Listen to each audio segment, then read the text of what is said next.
What's up guys, I'm here with this 2013 Subaru BRZ that, as you saw in the description, I purchased for $3,000. In this video I'm going to just be going over the upsides and the downsides of this car, and I hope to make this into a series, so guys, make sure to stay tuned. Alright, for starters, I'm just going to show you guys like the exterior, and I'm just going to show you guys what's going on over here. You can see the bumper isn't like fully clipped in.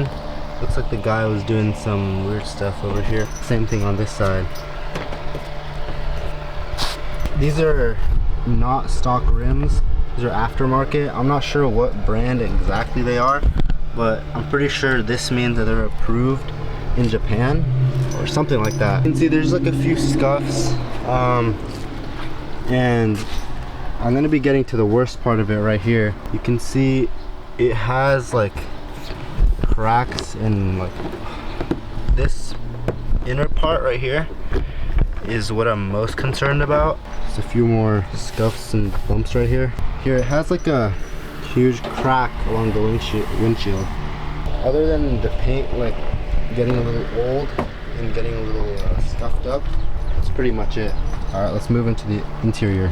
All right guys, so here's the inside of the car, and you can see right here on the seats there's just like a little bit of wear and tear, like normal use. Pretty clean.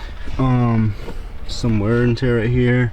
This is my camera equipment. I just threw it back here just for now, but the seats are pretty nice. They're clean.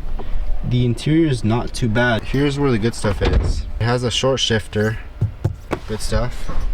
I don't know if this is real carbon. I don't think so, but there's this. It has this steering wheel.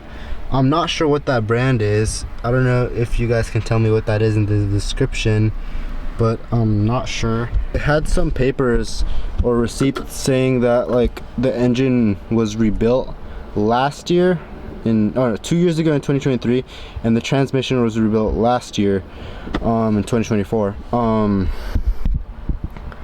I think that's all I can remember right now. Oh, and the clutch was also replaced.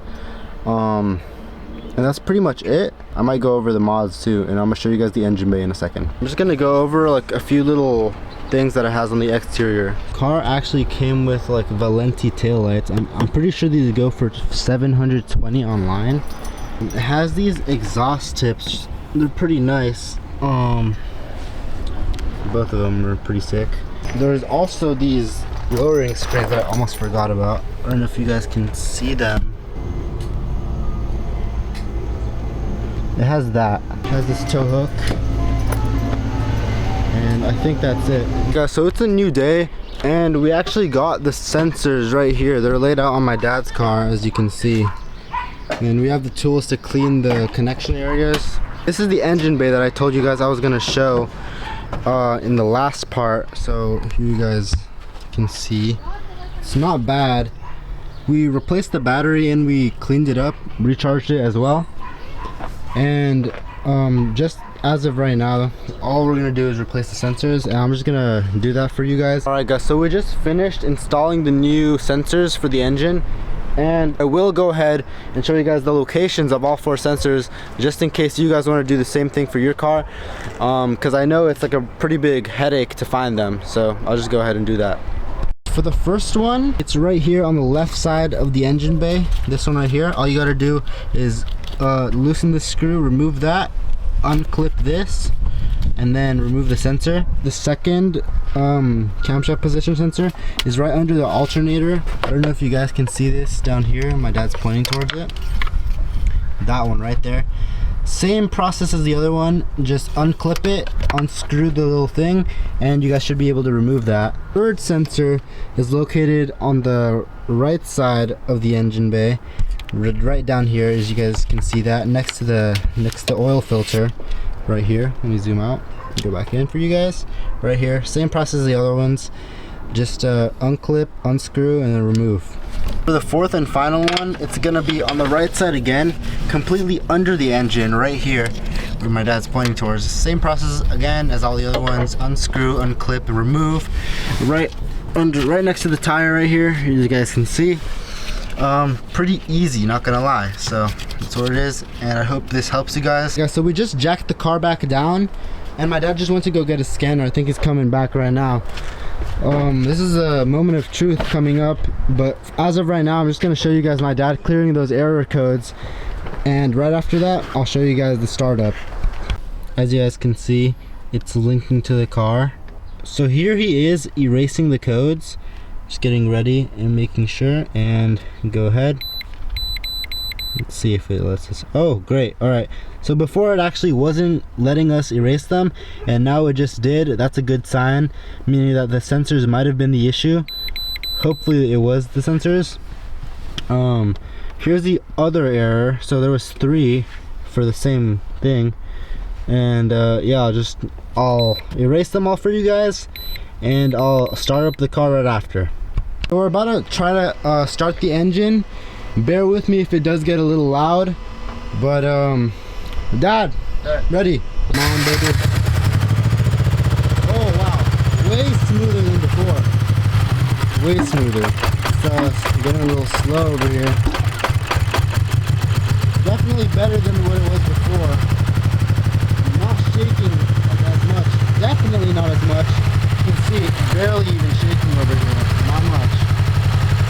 And I guess that probably was the issue, but I don't want to raise my hopes up right now.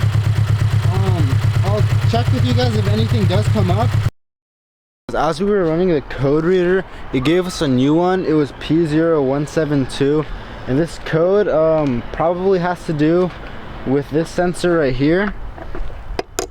And I'm pretty sure that has to do with what, Dad? Backfiring and car stalling and turning off. Hey guys, we're currently on the way to AutoZone to pick up a new crankshaft position sensor because the reader read another code. This was for the crankshaft position sensor, and we tested it with the multimeter and it ended up being dead. We also think that there's some issues with the fuel injectors. We might be able to clean those, but if not, we'll probably purchase those and I'll install those in the next video for part 2 of the series, and I'll just keep you guys posted. I'll see you when I'm there.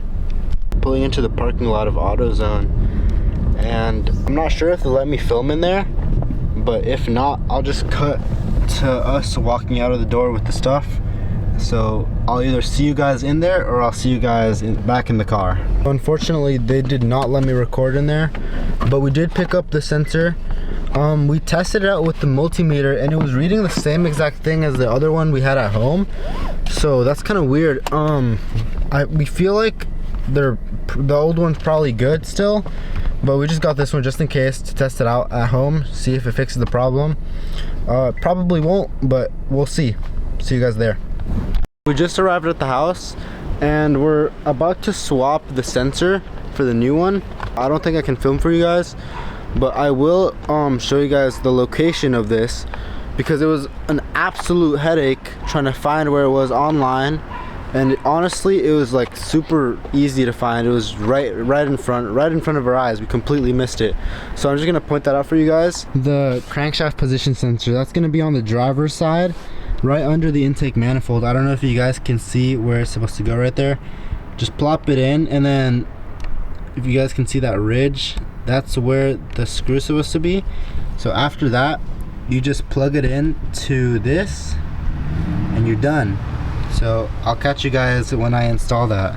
Alright, so there we got it all set up. Hopefully that helps. We're gonna try to get the car started up and we'll let you guys know how it goes. Car did start up pretty well. We just gotta take a look at the high and low pressure fuel pumps, make sure nothing's wrong with those, as well as cleaning up those fuel injectors.